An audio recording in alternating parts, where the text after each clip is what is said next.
Καλώς ήρθατε σε ένα ακόμα αχρίαστο χρήσιμο vlog. Η σημερινή μέρα θα ξεκινήσει με πρωινό σούπερ μάρκετ, μιας και το meeting που έχεις με τα παιδιά της οργανωτικής του TEDx South θα είναι picnic meeting.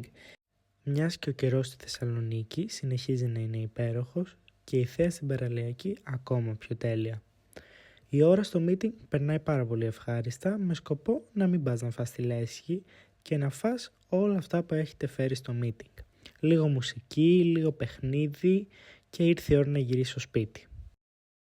Έφτιαξα να φάω την αγαπημένη μου σαλάδα η οποία ταιριάζει τέλεια με τον καιρό. Και κάπου εδώ ήρθε η ώρα να βρω τη φίλη μου την Κωνσταντίνα η οποία ήρθε από Κοζάνη.